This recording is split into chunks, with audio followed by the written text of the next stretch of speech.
Салам кесиптештер. Бүгүн мен кайрадан Word программасында иштөөнүн үлгүсүн көрсөтүүнү улантам. Бүгүн мен сиздерге таблица чийүү жана таблицага жазуу, анда аткарылуучу функциялар жөнүндө маалымат берип өтөм. Алгач таблица коюуну көргөзсөм, ставкага киребиз. Андан таблица бөлүмүн тандайбыз. Эгерде биз автоматтык түрдө таблица коюуну кааласак, анда төмөнкүдөй белгилеп алсак болот. Азыр биздин таблица 4 катардан туруп 10 бөлүккө бөлүндү. Мынакей.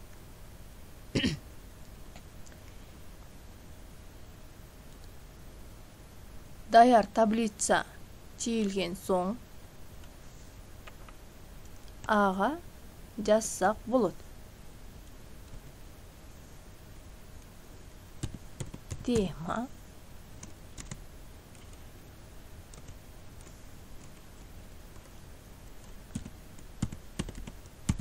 аткарылуучу иштер,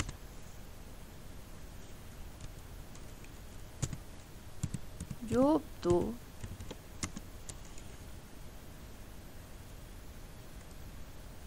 жана башка өзүбүзгө керектүү сөздөрдү жазып жумуш аткарсак болот. Эгерде биздиге керектүү таблица 15 же 17 бөлүккө бөлүнүүсү керек болсо, анда ставка бөлүмүнө кирип, кайрадан таблицага киребиз дагы. Ставить таблица дейбиз. Число столбцев бөлүгүнө биз каалаган 15ти жазабыз. Канча катар болуусу керек болсо, мисалы 5 деп коелу. Окейди бассак, бизге керектүү таблица даяр чийилет. Ага өзүбүзгө керектүү маалыматты жазсак болот.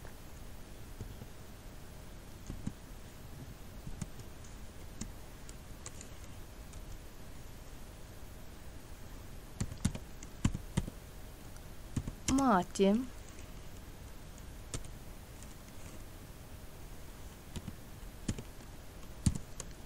кыргыз тил,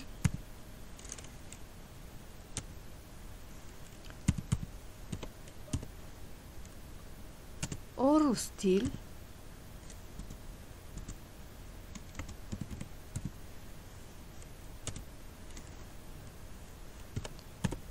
чет тил,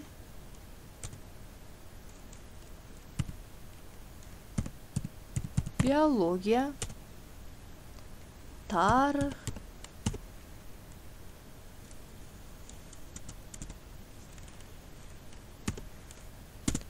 жана башка сабактарды жазып, функцияны толтурсак болот. Эгерде бизге берилген таблица биздин барактын бетине батпай калса, анда биз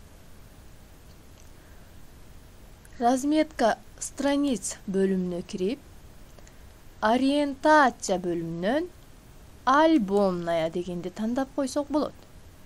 Мына көрдүңүздөрбү? Биздин баракча альбомдук түргө келди. Эми бул жерден биз жазып бүткөн соң, анын ичиндеги жазууларды толугу менен батырууну кааласак, мисалы үчүн могул жерге Кудайбердиева деп жаза турган болсом,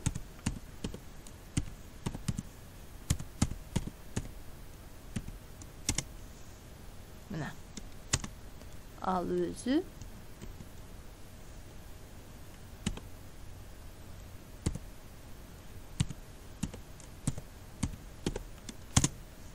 чоңойду, бирок менин атым астына түшүп калды. Эми бул жерде сиздер мышты жогорку линейкага алып барып туруп, мыштын сол жагын басып, аны чоңойтуп алсаңыздар болот. Мынакей. Менин атым жана фамилиям бир түз сызык түрүндө жазылды. Эми эгерде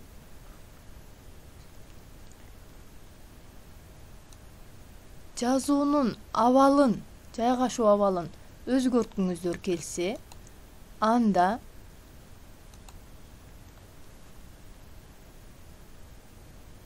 работа таблицами бөлүгүнө кирип, андан макетти тандап, направление текст дегенди бассаңыздар, жазуунун жайгашуу абалы өзгөрөт. Мынакей.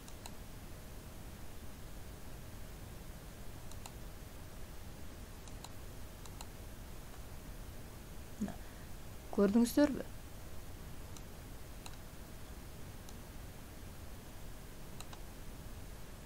Туурасынан жазылып турган сабактын аттары тигинен жазылып баштады.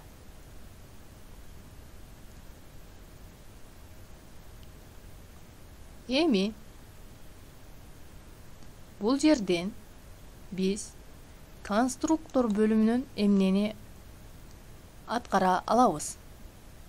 Бизге кайра кошумча таблица керек болсо, нарисовать таблица функциясын басып, таблицага келип, мыштын сол жагын басып,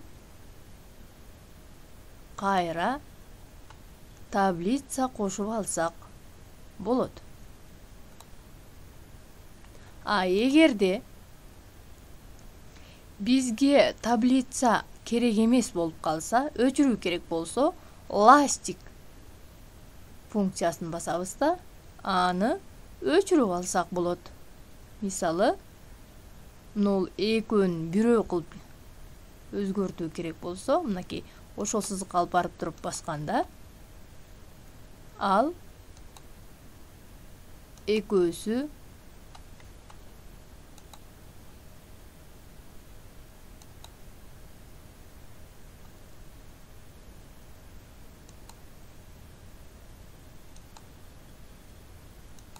бир таблицаны берип калды. Мына, көрдүңүздөрбү? Мына ушинтип таблица чийип, анда иштесек болот. Эми биз дайым эле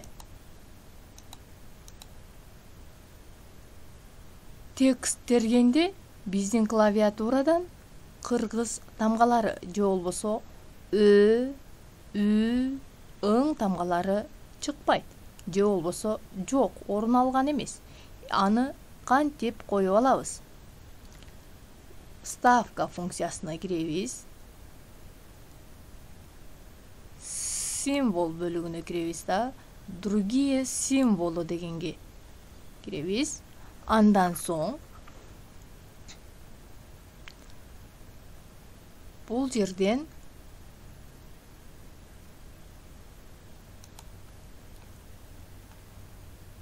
крылица бөлүмүн тандайбыз. Азыр бул жерден бизге керектүү ө, ү, ың тамгалары чыгат.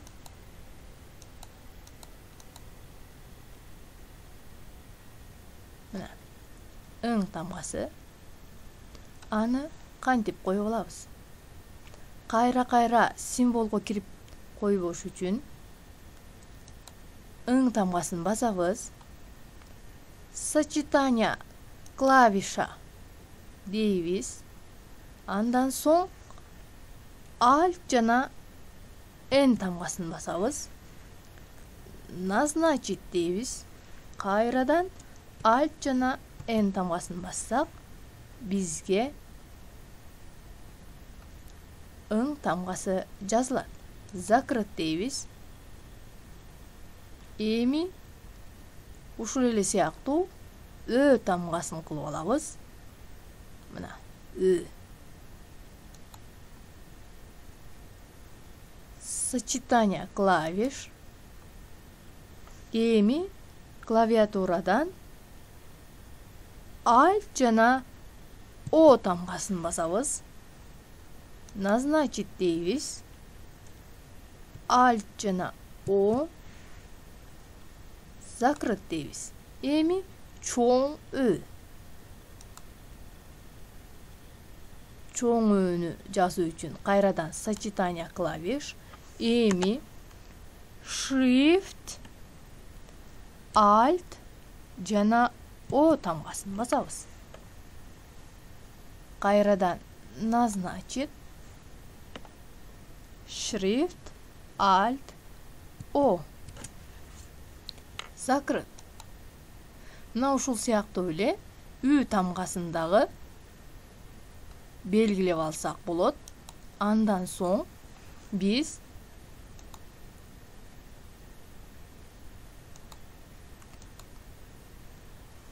текст терүүдө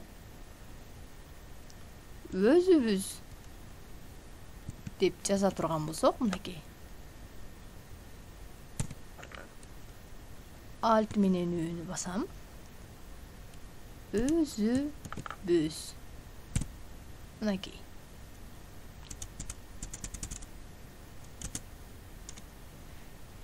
Эң керек дей турган болсок, Alt жана N'ны басканда ың тамгасы чыгат. Эң керек. Мына ушул сыяктуу биз Ü'нүн дагы чоңун жазсак болот. Shift, Alt, U тамгасын жазганда чоң Ü жазылат. Үйүбүз деп жаза турган болсок, мынакей. Мына ушинтип биз Ö, Ü, ың тамгаларын белгилеп алсак болот. Эми мен сиздерге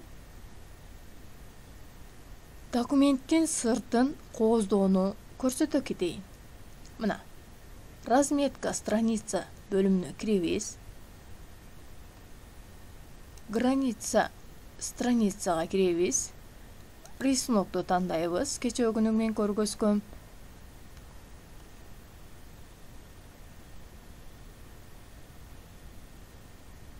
Каалаган сүрөттү тандап алсаңыздар болот. Эми Кыргыз Республикасы, Баткен областы деп жазып көрөлү. Ал үчүн кайрадан тексттерди өтөбүз.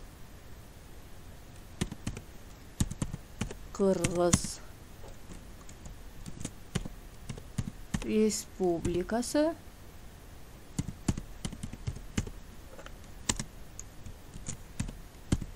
Баткен облусу, Лейлек району.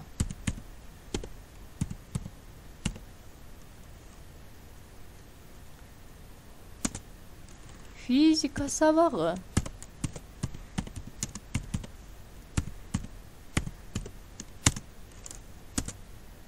Календардык план деп коелу.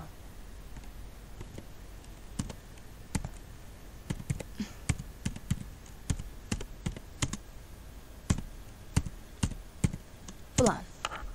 Мынакей. Эми кооздоого өтөбүз. Борбордук бөлүгүнө алып келип алам.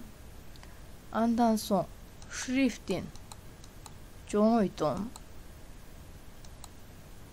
Мынакей.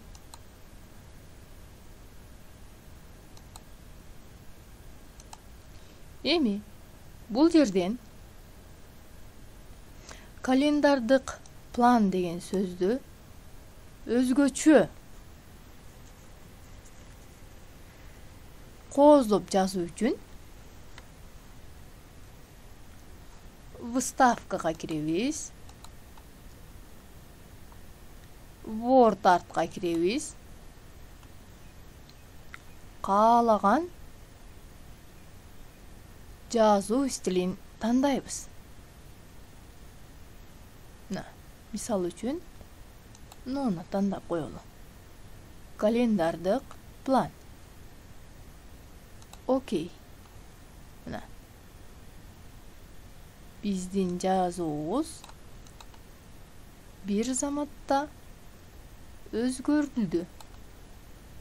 Мынакей. Календардык план. Эгерде биз анын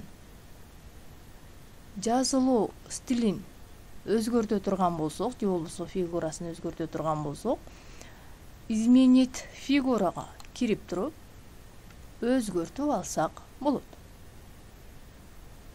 Мисал үчүн, мынакей, календардык план. Ошондой эле биз анын түсүн дагы өзгөртө алабыз.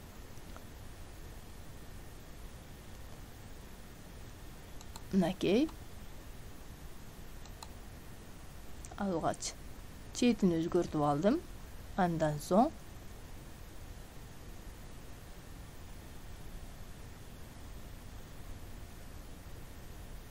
ичин өзгөртүп алдым. Календардык план. Мынакей. Эгерде аны эки сызыкка жазгыңыздар келсе, анда изменить текст деп туруп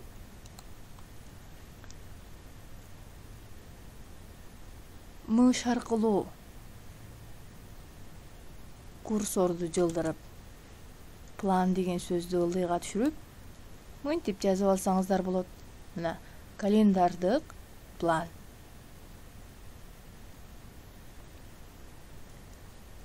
Мына ушинтип өзүңүздөр каалагандай кылып өзгөртүп алсаңыздар болот. Ошол эле учурда биз физика сабагын деген жазуунун түсүн дагы өзгөртүп коелу. Мына мисал үчүн кызыл кылып алалы. Чоңойтуп коелу.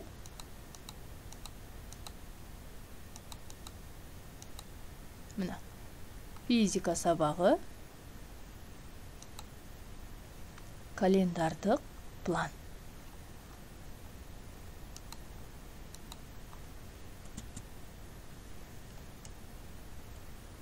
Мугалим